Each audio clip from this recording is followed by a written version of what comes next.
വചനോത്സവം online തിരുമുഖ ആരാധനയിലേക്ക്, ഈശോയുടെ തിരുവചനത്തെ സ്നേഹിക്കുന്ന ആരാധനയിലേക്ക് ഇന്നേ ദിവസം സായാഹ്നത്തിൽ നമുക്ക് പ്രവേശിക്കാം. ഇന്നൊരു ദിവസം നമുക്ക് നൽകിയ എല്ലാ ദാനങ്ങൾക്കും നന്ദി പറഞ്ഞുകൊണ്ട് ഈശോയെ ആരാധിച്ച് നമുക്കിന്ന് ഉറങ്ങുന്നതിനായി പോകാം, വിശ്രമിക്കുന്നതിനായിട്ട് പോകാം.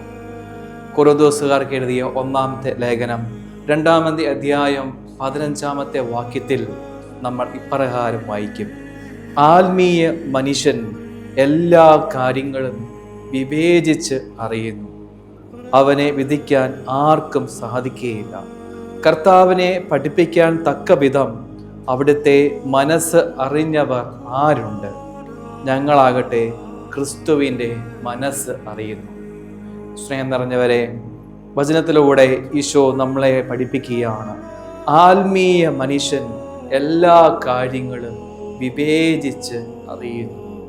സ്നേഹം നിറഞ്ഞവരെ, നമ്മൾ ഓരോരുത്തരും ആത്മീയ മനുഷ്യരാണ്. ലൗകിക മനുഷ്യരല്ല, ജഡിക മനുഷ്യരല്ല. അങ്ങനെയാകാൻ വേണ്ടിയല്ല നമ്മൾ വിളിക്കപ്പെട്ടിരിക്കുന്നത്. നമുക്ക് ഓരോരുത്തർക്കും ശരീരമുണ്ട്, ഈ ലോകത്തിൽ നമ്മൾ ജീവിക്കുന്നു. എങ്കിലും നമ്മൾ ഓരോരുത്തരും ആത്മീയ മനുഷ്യരാണ്. ആത്മീയ മനുഷ്യരായതുകൊണ്ട് നമ്മൾ വിവേചിച്ചറിയണം എല്ലാ കാര്യങ്ങളും. മാമോദീസായിലൂടെ നമ്മുടെ ഉള്ളിൽ, നമ്മുടെ ആത്മാവിലേക്ക് പരിശുദ്ധാത്മാവ് ഇറങ്ങി വന്നിരിക്കുന്നത് കൊണ്ട്, പരിശുദ്ധാത്മാവ് നമ്മുടെ ശരീരത്തിൽ വസിക്കുന്നത് കൊണ്ട് നമ്മളെല്ലാവരും തീർത്തും ആത്മീയ മനുഷ്യരാണ്. ആത്മീയ മനുഷ്യരാകാൻ വിളിക്കപ്പെട്ടവരാണ്. ആയതുകൊണ്ട് നമ്മൾ എല്ലാ കാര്യങ്ങളും വിവേചിച്ച് അറിയണം. പരിശുദ്ധാത്മാവിനെ കൂട്ടുപിടിച്ച് എല്ലാ കാര്യങ്ങളും വിവേചിച്ച് നമ്മൾ അറിയണം. ഓരോ മിനിറ്റിലും നമ്മൾ ചിന്തിക്കുന്ന കാര്യം, സംസാരിക്കാൻ പോകുന്ന വാക്കുകൾ, നമ്മുടെ കണ്ണുകൾ കൊണ്ട് നോക്കുന്നവ, നമ്മുടെ ചിന്തകളിലൂടെ ചിന്തിക്കുവാൻ ആരംഭിക്കുന്നവ, പ്രവൃത്തിയിലൂടെ നമ്മൾ പ്രവർത്തിക്കുവാൻ പോകുന്ന കാര്യങ്ങൾ, ഇതെല്ലാം പരിശുദ്ധാത്മാവിനെ കൂട്ടുപിടിച്ചുകൊണ്ട് വിവേചിച്ചറിഞ്ഞ് നമ്മൾ ചെയ്യണം. വിവേചിച്ചറിഞ്ഞ് ചെയ്യണം. നന്മയേത്, തിന്മയേത് എന്ന് തിരിച്ചറിഞ്ഞുകൊണ്ട് ഓരോ പ്രവൃത്തികളും ചെയ്യുവാനുള്ള കഴിവ് നമുക്കുണ്ടാവണം.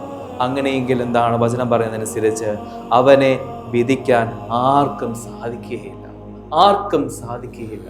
സ്നേഹം നിറഞ്ഞവരെ, നമ്മൾ ഓരോ ദിവസവും പ്രഭാതത്തിൽ എഴുന്നേറ്റ് രാത്രി കിടക്കുന്ന സമയം വരെ ഒത്തിരിയേറെ കാര്യങ്ങൾ നമ്മൾ ചെയ്യുന്നുണ്ട്.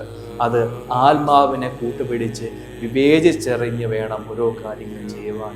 കൃപ തരണമേ എന്ന് ഒരു ഗാനത്തിൻ്റെ ഈരടികളോട് ചേർന്നുകൊണ്ട് ഈശോയോട് നമുക്ക് പ്രാർത്ഥിക്കാം. കർത്താവെ, എല്ലാം വിവേചിച്ചറിഞ്ഞ് ചെയ്യുവാനുള്ള കൃപ തരണമേ എന്ന് ഈശോയോട് നമുക്ക് പ്രാർത്ഥിക്കാം.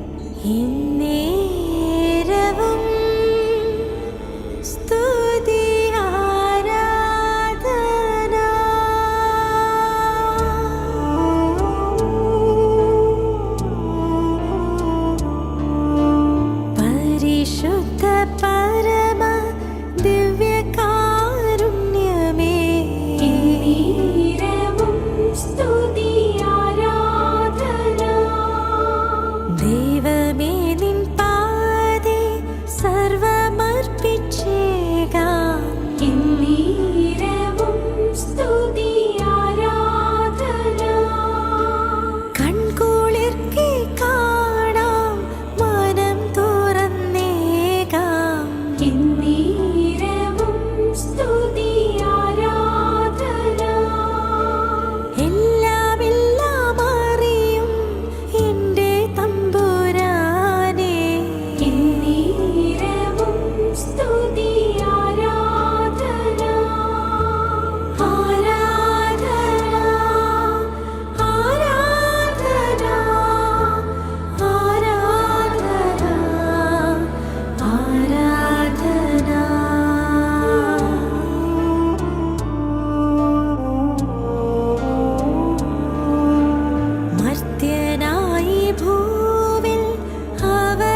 ഇന്നേ ദിവസം നമ്മൾ സ്നേഹിക്കേണ്ട ഈ തിരുവചനത്തെ നമ്മൾ കുറച്ചും കൂടി ആഴത്തിൽ നമ്മൾ മനസ്സിലാക്കണം.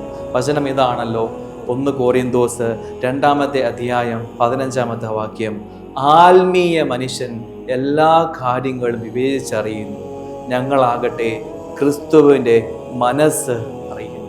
ക്രിസ്തുവിൻ്റെ മനസ്സ് അറിയുന്നു എന്നാണ് പൗലോസ്ലീഹ നമ്മളോട് പറയുന്നത്. സ്നേഹം നിറഞ്ഞവരെ, ക്രിസ്തുവിൻ്റെ മനസ്സറിയുന്നവരായിരിക്കണം നമ്മൾ ഓരോരുത്തരും. ഈശോയുടെ മനസ്സറിഞ്ഞ് പ്രവർത്തിക്കുന്ന ക്രിസ്ത്യാൻ, ഈശോയുടെ മനസ്സറിഞ്ഞ് പ്രവർത്തിക്കുന്ന ക്രിസ്ത്യാൻ, അതായിരിക്കണം നമ്മൾ ഓരോരുത്തരും. പ്രഭാതത്തിൽ നാളെ നമ്മൾ എഴുന്നേറ്റ് രാത്രിയിൽ ഉറങ്ങാൻ പോകുന്ന സമയം വരെ നമ്മൾ ക്രിസ്തുവിൻ്റെ മനസ്സ്, ഈശോയുടെ മനസ്സറിഞ്ഞ് പ്രവർത്തിക്കുന്നവരായി മാറുമെന്ന് തീരുമാനമെടുക്കാം. ഇന്ന് രാത്രിയിൽ നമ്മൾ ഉറങ്ങുന്നതിന് മുമ്പായിട്ട് ഈ കട്ടിൽ കിടന്നിക്കുമ്പോൾ കണ്ണുകൾ അടച്ച് ഈ തിരുവചനം നമ്മൾ ആഴത്തിലൊന്ന് ചിന്തിക്കണം. ആഴത്തിൽ ചിന്തിച്ച് ഒരു 10-20 തവണയെങ്കിലും അതൊന്ന് ആവർത്തിച്ച് വിശ്വാസത്തോടെ പ്രാർത്ഥിച്ച് നമുക്ക് ഉറങ്ങാം. അങ്ങനെ നമ്മൾ എല്ലാ കാര്യങ്ങളും വിവേചിച്ചറിയുന്നവരായി മാറണം. അതോടൊപ്പം ക്രിസ്തുവിൻ്റെ മനസ്സറിഞ്ഞ് പ്രവർത്തിക്കുന്നവരായി നമുക്ക് മാറണം. വചനം ഇതാണ്, 1 കോരിന്തോസ് എഴുതിയ ലേഖനം 2-ാമത്തെ അധ്യായം 15-ാമത്തെ വാക്യം, ആത്മീയ മനുഷ്യൻ എല്ലാ കാര്യങ്ങളും വിവേചിച്ചറിയുന്നു, ഞങ്ങളാകട്ടെ ക്രിസ്തുവിൻ്റെ മനസ്സ് അറിയുന്നു. ഈശോയുടെ ആശീർവാദം നമുക്ക് സ്വീകരിക്കാം.